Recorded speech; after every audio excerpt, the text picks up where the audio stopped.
kati wulira nno embeera etabanguse era obudde bugayigayi wali eri mu parliament y'eggwanga Uganda ku fulo kwennyini nga parliament egenda mu maaso mu kuteesa. Mukwano gwange okusika omugwa kutandikiddewo era ogenda okakkana nga parliament efunyemu akaseera akazibu ng'ani avuddeko bino aleese emberebezi gwe tuula okukalire bw'oba oli ku AKTV nange AK Master mukwano gwange ampuliriza mbeerawo okubeera nga nkusosotelera ensonga zonna naye n'obuwombefu video sooka ogiwe ekigalo tusobole okubeera nga tugiwa mileage buli munnayuganda asobole okubeera ng'agifuna n'okubeera ng'ategeera message eno oba information eno asobole okubeera ng'agitegeera ereme kubeera nga emusuba kubanga kikulu nnyo okubeera nga omanyi ebifa mu ggwanga lyo ebifa mu nsi yo mukwano gwange ampuliriza nkugambye nze AK Master okubeera nga nteekako galubindi n'okukubira tooki mu nsonga nga zino osobole okubeera nga ozitegeera kale bw'obanga okyali mpya ku channel yaffe munnange n'obuwombeefu nkusaba soko subscribing then bw'omala okusubscribing okoone ne kade olwo buli video gye tuteekayo osobole okubeera nga togisubwa mukwano gwange ampuliriza kati nze kantandike bwe nti nsimbule oba oliawo kakase nti abasajja gye bali bakyaliyo abasajja eŋŋwaŋŋuli abatasalikako musale munnange mu parliament y'eggwanga Uganda olunaku lwabadde lwajjo bw'atyo omubaka amanyiddwa nga Honorable Ssemujju Nganda ono nga ye mwogezi wa FDC era nga musajja wa FDC lukulwe atakyukakyuka bw'atyo akiikirira abantu bawali ekira yavudde olunaku olwajjo munnange minisita omubeezi ow'okuteekerateekera eggwanga n'ebyensimbi amanyiddwa nga Amos Lugoloobi jjukira nti ono minisita yali yakwatibwa ku byekuusa okubba amabaati ne baminisita abalala omuli Mary Goretti Kitutu kosa Agnes Nandutu bano bonna baali bakwatibwa bwe batyo ne batwalibwa mu kkomera wali eri eruzira naye mukwano gwange ampuliriza bw'etyo kooti yasobola okubeera nga abantu bano ebeera nga ebawa omukisa okubeera nga baweebwa beyiro okubeera nga bafuluma mu kkomera bano babeere nga batwalibwa bajjanjabye kubanga bano bagamba nti baali balina obulwadde obali obubi obwali bubabala embiriizi kakati kkooti neewuliriza munnange ensonga eno kubanga obulamu tebugulwa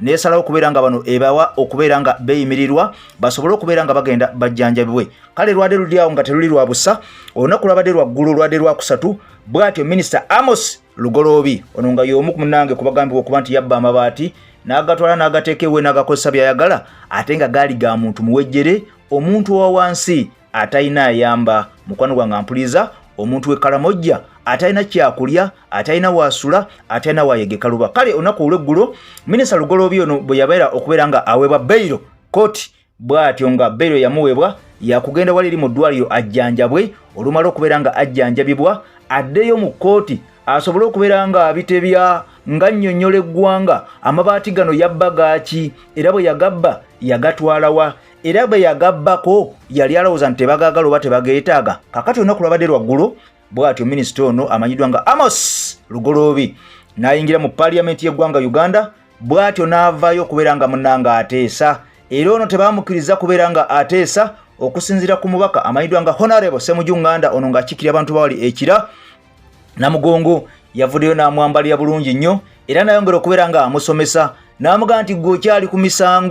okyali ku misango gya kubba tosobola kwogera ku bikwatagana na budget kubeera nga budget y'eggwanga munnanga ogyogerako kubanga gavumenti yennyini gy'osaavinga gy'oweereza ekulibwa mwami Yoweri Kaguta Museveni bahabulwa yakuggulako emisango egy'obubbi era nesobola okubeera nga ekukwata n'ekusindika mu kkomera wali eri eruzira kaakati omulamuzi n'akwatibwa ekisolo endwadde z'olina n'asobola okubeera nga akweyimirira osobola okubeera nga ogenda ojjanjabwe oluvannyuma oddeyo owoze emisango gyo girabwe oba wagizza oba tewagizza kakati bw'ovaayo essaawa zino ate nodda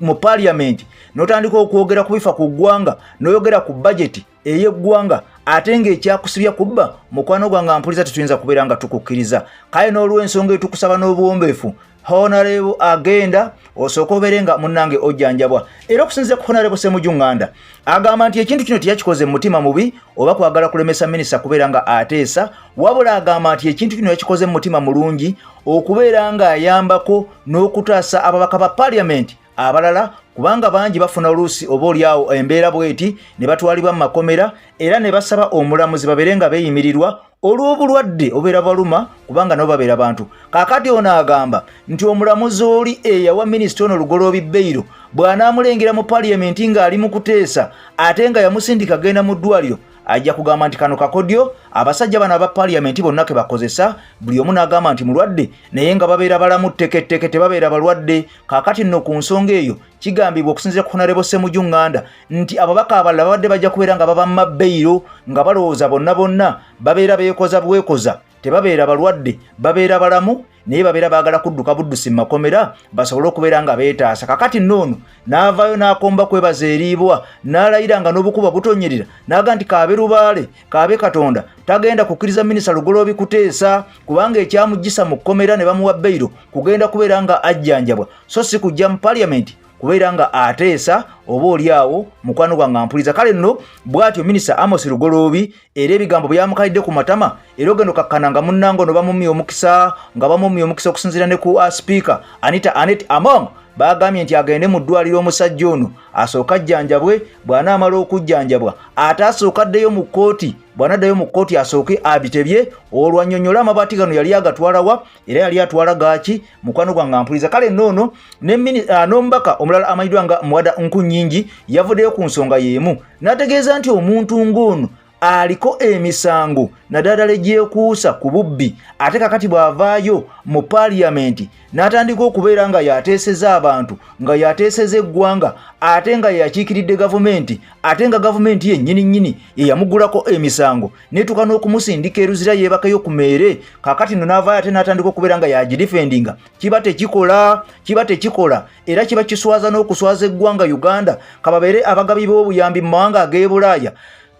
bwe balaba omuntu ng'ono nga munnange aliko emisango egy'obubbi egy'obukenuzi ate nga yali mu kudifendinga gavumenti munnange baggwamu amaanyi ne batuuka okubeera nga eggwanga lyaffe tebakyasobola kubeera nga baliwo obuyambi n'okubeera nga munnange baliyambako mu nsonga ezimu oba endala. Kakati ono n'ategeeza nti okusinziira ku nsonga eyo baabadde tebayinza kukkiriza minisita ono Honorable Minisita Lugoloobi okubeera nga avaayo abeeko kyayogera abeeko kyateesa ng'akyaliko ekkoligo n'okubeera nga avunaanibwa emisango egyo egy'obubbi gye yabba munnange amabaati agali gatwalibwa wali eri e Karamojja ne banne abalala bonna era baweereddwa amagezi okuli Mary Goret Kitutu okuli ne minisita amanyiddwa nga mukwano gwange Nandutu basobole okubeera nga basooka bamalirize emisango gyabwe bwe gina bagiwadde bulungi nnyo oba gye basse mu vvi oba bagiwangudde olwo basobole okubeera nga badda mu kkooti bateeseze amaanyi basobole okubeera nga badda mu Parliament bateeseze abantu baabwe era basobole okubeera nga bakiikirira minisitule ezo ze batwala naye essaawa zino tebatawaana tebeetantala teri muntu n'omu agenda kubeera nga abakkiriza okubeera nga bavaayo beesimbe ku fulo ya Parliament nga bakyaliko amabala oba oliawo ampuliza. Kale nno amawulire ago bwento benga kuwadde mukwano gwange ampuliza naye nga obadde ku AKTV nange AK Master okubeera nga ntaddeko galubindi n'okubeera nga nkuba torch mu nsonga nga zino Munnayuganda osobole okubeera nga ozitegeera ebintu by'amabaati byaliwo naye tebiggwanga kubanga emisango gikyali mu kkooti ampuliriza tegivangayo. Kakati nga misango bwe gitavunda bano kigambwa nti kabasooke bajjanjabwe bwe bamala okubeera nga bajjanjabwa ate baddeyo babitebye kajojojojo w'ebibuuzo bamwanukule kiki ekyababbisa amabaati okubeera nga munnange baleka abantu okusula empewo n'okubeera nga basula ebweru n'okubeera nga babalemesa okubeera nga gavumenti wetaddewo project ngezo okubeera nga baziremesa okubeera nga ziteekebwa mu nkola ate bo bennyini abandi zitadde mu nkola ne babeera nga bebalemesa n'okubeera nga beegazaanya ensimbi y'omuwi w'omusolo bwebanga esaze okukola ekintu ate abantu nga bano abali ku payroll yaabwe naddala essente empitivu nga minisita omu akwatya ddala mu kakadde kalamba n'emitwalo nga 3 eza Uganda buli lunaku ze ssente zaafuna ate ng'oluusi babeera n'eddiiru ez'enjawulo oba oliawo ze tutamanya eziyita amaofiisi ezigaabwe kakati ekibabbisa ebintu byabawejjere kiki ekibatuusa ku eno embeera. Kati nze nyuse nsaba Mukama Katonda akunkuumire atakuumira mpeera tusinkane mu video eddako. Bye bye, I sign out for now.